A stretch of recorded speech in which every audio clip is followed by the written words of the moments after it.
Video शुरू करते हैं। प्रश्न संख्या 1 है, निम्नलिखित संख्याओं का HCF ज्ञात करने के लिए यूक्लिड विभाजन एल्गोरिथम का प्रयोग कीजिए।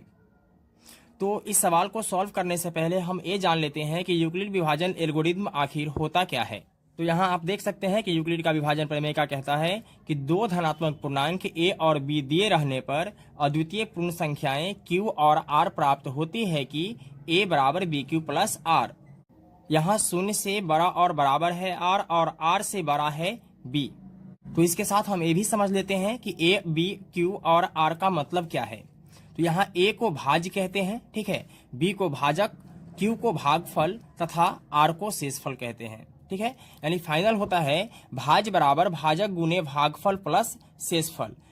अगर यहाँ से आपको समझ में नहीं आता है तो आइए आपको और समझाने की कोशिश करता हूँ। देखिए, जिस संख्या में हम भाग देते हैं उसे भाज्य कहते हैं, ठीक है, यहाँ इसे a कहा गया है। और जिससे हम भाग देते हैं उसको भाजक कहते हैं, यहाँ इसे b कहा गया है। भागफल जो होता है उसे हम q कहते हैं और शेषफल को r कहते हैं, ठीक है।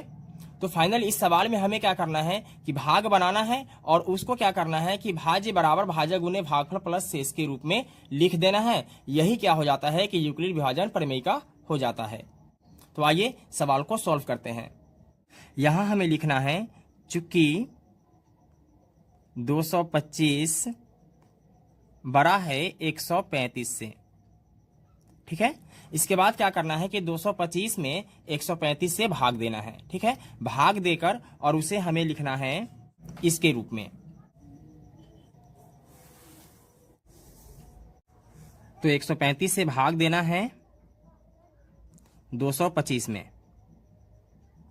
तो एक बार में लगाएंगे कितना आ जाएगा 135, दो बार में लगाते तो इससे ज्यादा हो जाता, यानी 135 दूना कितना हो जाता 270, ठीक है। अब यहां घटाना है तो 5 में से 5 माइनस करेंगे तो कितना आएगा 0। 2 में से 3 नहीं घटेगा, एक दहाई पैंचा लेंगे, कितना हो जाएगा 12। 12 में से 3 गया तो 9 और ये कैंसिल हो जाएगा, ठीक है। तो हमने आपको बताया था कि इसको हम क्या बोलते हैं, इसको बोलेंगे b, क्या बोलेंगे b, इसको बोलते हैं a और इसको बोलते हैं q और इसको बोलते हैं r, ठीक है। तब हमें क्या करना है कि इसके रूप में लिखना है। तो आइए लिखते हैं।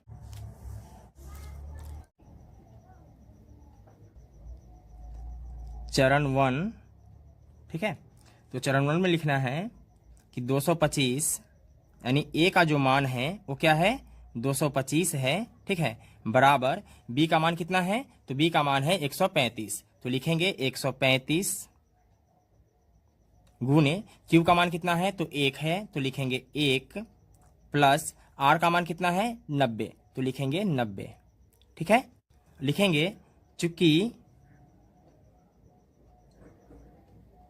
शेषफल बराबर नहीं है शून्य के, ठीक है, क्योंकि शेषफल जो है वह शून्य नहीं आया है, हमें शेषफल शून्य का इंतजार है, ठीक है। जब शेषफल शून्य आ जाएगा तो उसी का क्या हो जाएगा, जो बी वाला होगा वही फाइनल मेरा HCF हो जाएगा, ठीक है। अब आगे बढ़ेंगे। अब क्या करना है कि फिर से इसको घेर देना है, ठीक है, और इस वाले को अंदर में लिखना है। तो 135, ठीक है। तो 90 एकम क्या हो जाएगा 90, तो 5 में से 0 माइनस करेंगे कितना हो जाएगा 5। 13 में से 9 गया तो कितना आएगा 4, ठीक है।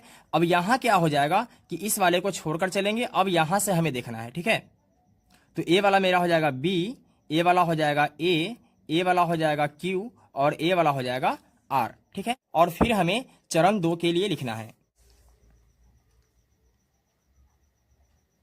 चरण 2, ठीक है। तो यहां हमें क्या करना है कि a बराबर bq प्लस r के रूप में ही लिखना है, ठीक है। तो a का मान कितना है, a का मान है 135, ठीक है। तो 135 लिखेंगे बराबर bq, तो b का मान कितना है 90 गुने q का मान है 1 और r का मान है 45, तो लिखेंगे 45, ठीक है। फिर लिखेंगे चूंकि शेषफल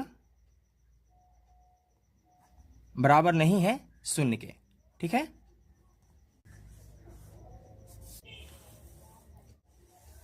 फिर आगे बढ़ेंगे और इसको घेरेंगे। ठीक है, अब इस वाले 90 को यहां लिखेंगे, तो 45 दूनी 90।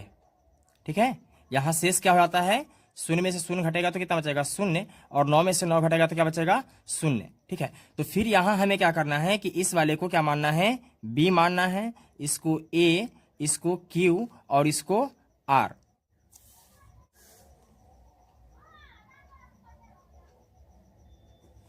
चरण 3, तो फिर हमें लिखना है ए बराबर बी क्यू प्लस आर के रूप में। तो ए का मान कितना है, ए का मान है मेरे पास 90, तो लिखेंगे 90 बराबर बी क्यू प्लस आर। तो बी का मान कितना है, बी का मान है 45, तो लिखेंगे 45 गुने क्यू का मान है 2, तो लिखेंगे 2, और आर का मान कितना आया, 0 आया, तो लिखेंगे 0। देखिए, ए की जगह पे 90, बी की जगह पे 45 और क्यू की जगह पे क्या आ गया, 2 आ गया, और आर के जगह पर फाइनल मेरे पास क्या आ चुका है, 0 आ चुका है। ठीक है, जब आर के जगह पे 0 आ जाएगा तो लिखेंगे चूंकि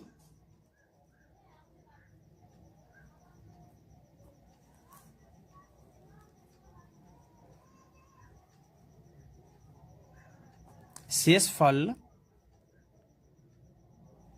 0 प्राप्त हो गया, 0 प्राप्त हो गया, और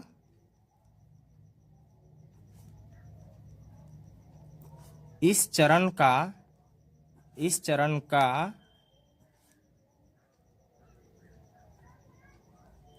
भाजक कितना है, 45 है, तो लिखेंगे 45 है, अतः 135 और 225 का महत्तम समावर्तक यानी HCF कितना है, 45 है। ठीक है, यही मेरा फाइनल क्या हो जाएगा, आंसर हो जाएगा। तो दोस्तों, मैं उम्मीद करता हूं कि आपको ये वीडियो पसंद आया होगा। अगर वीडियो अच्छा लगा तो एक लाइक कर दीजिएगा, चैनल पर नए आए हैं तो चैनल को सब्सक्राइब कर लीजिएगा। फिर मिलते हैं एक और वीडियो में, तब तक के लिए जय हिंद।